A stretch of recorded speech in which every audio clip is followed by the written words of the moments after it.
আসসালামু আলাইকুম। যারা আওয়ামী লীগকে অপছন্দ করেন, বঙ্গবন্ধুকে অপছন্দ করেন, তো গেল 6 মাসে মোটামুটি বঙ্গবন্ধুর মোরাল, ছবি, বাড়িঘর যেখানে যা আছে সর্বোচ্চ পর্যায়ে তা ভেঙে দিয়েছে, গুড়িয়ে দিয়েছে, ইভেন তা সরিয়ে নিয়েছে। সরকারের বিভিন্ন সিস্টেম বা আদেশ বা বিভিন্ন জায়গায় মবের মাধ্যমে এটা হয়েছে। আচ্ছা, এখন আপনি চাইলেই কি বঙ্গবন্ধুকে সরাই দিতে পারবেন আপনার জীবন থেকে? পারবেন না। অন্তত আগামী 2-4 মাসও পারবেন না। বঙ্গবন্ধুকে নিয়ে আপনি ঘুমাইতে হবে, বঙ্গবন্ধুকে নিয়ে আপনি ভাবতে হবে, বঙ্গবন্ধুকে আপনি ভালোবাসতেই হবে, নিরাপত্তাও দিতে হবে। ভাবতেছেন মানে ঘটনার প্রেক্ষাপটটা কি, তাই না? সারা বাংলাদেশে বঙ্গবন্ধুর কোনো কিছুই নাই। এক ধরনের নামগুলো পরিবর্তন হয়েছে, স্যাটেলাইটও পরিবর্তন হতে যাচ্ছে, কিন্তু আপনার পকেটে থাকা টাকাগুলা জ্বালাই দিবেন নাকি? ছিঁড়া ফেলবেন? না না ভাই, এত ঘৃণা আবার দেখাইতে পারবো না, রাইট? শেখ হাসিনা তার সরকারের আমলে টাকার মধ্যে বঙ্গবন্ধুর ছবির যে প্রচলন করছেন, 5ই আগস্ট পরবর্তী ইস্যুতে সব দিকে বঙ্গবন্ধুর অপছন্দ হইলেও টাকার মধ্যে থাকা যে বঙ্গবন্ধু, এটার চাইলেও ঘৃণা করা যাচ্ছে না, তাই না? বাধ্যতামূলকভাবে এটা থেকেই যাচ্ছে। আবার আপনি চাইলেও আগামী 2-4 মাসের মধ্যেও বঙ্গবন্ধুরে সরাইতে পারবেন না, কারণ সরকার বিপদে পড়া হোক, ম্যানেজমেন্টের অভাবে হোক, যে কোনো কারণে হোক, বঙ্গবন্ধুর প্রতি একটু ভালোবাসা মনে দেখাইছে। আমার কাছে মনে হইল এটা কেন, আপনার ঈদ উল ফিতর উপলক্ষে আগামী 19শে মার্চ বাজারে নতুন নোট ছাড়ার উদ্যোগ নিয়েছে সরকার, মানে বাংলাদেশ ব্যাংক। 5 টাকা, 20 টাকা, 50 টাকার এইসব নোটে শেখ মুজিবুরের ছবি থাকবে।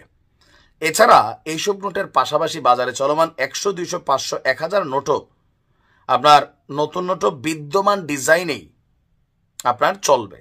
মানে এখানে পুরনো ডিজাইনের নতুন নোট বাজারে ছাড়া নিয়ে কেন্দ্রীয় ব্যাংকের কর্মকর্তাদের মধ্যেও ক্ষোভের সৃষ্টি হয়েছে যে কেন বঙ্গবন্ধুর ছবিওয়ালার নোটটাই ছাড়তে হবে। এখন কর্মকর্তারা বলছেন যে আমরা যদি দেখি যে আওয়ামী লীগ নেতাসহ সরকারের দুর্নীতিবাজ কর্মকর্তাদের কাছে থাকা হাজার হাজার কোটি টাকার নোট কাগজে রূপান্তর হতো, তখন নতুন ডিজাইনের নোট বাজারে ছাড়া যেত।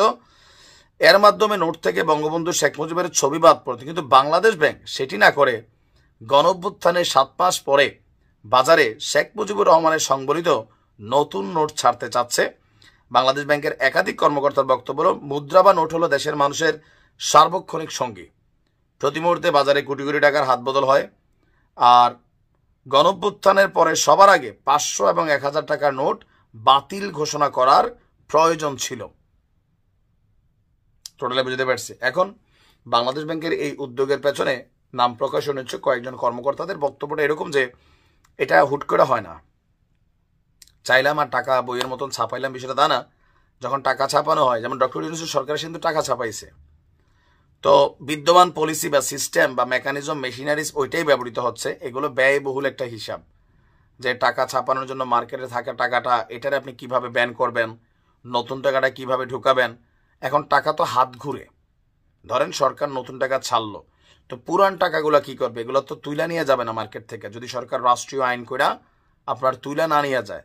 আবার যদি ব্যান করে দেয়, লাইক ভারতে একবার হয়েছিল যে আপনার দুর্নীতিকে প্রতিরোধ করার জন্য এরকম 500 রুপি যে নোটগুলা ব্যান করছিল, 1000 রুপি, এটাতে কিন্তু নানান মিশ্র প্রতিক্রিয়া হয়েছে। সম্ভবত আমাদের বাংলাদেশ ব্যাংক সেই বিষয়গুলোকে মাথায় রেখেই বিদ্যমান যেই নোট আছে সেগুলোকে তারা আবারও রমজানের ঈদে তারা ছাড়তে যাচ্ছে। তার মানে এগুলো সহজেই চাইলে আপনি উঠায় নিতে পারবেন না।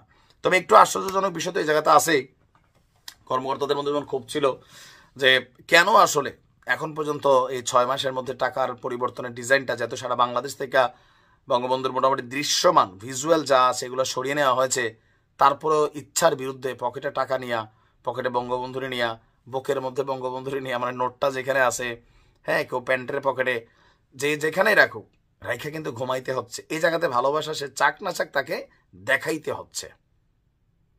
তো অনেকেরই দাবি যে খুব শীঘ্রই টাকার মধ্য থেকে বঙ্গবন্ধুর ছবি সরিয়ে নেওয়ার জন্য, বাট এটা সময়ের ইস্যু। ভালো থাকুন, আসসালামু আলাইকুম।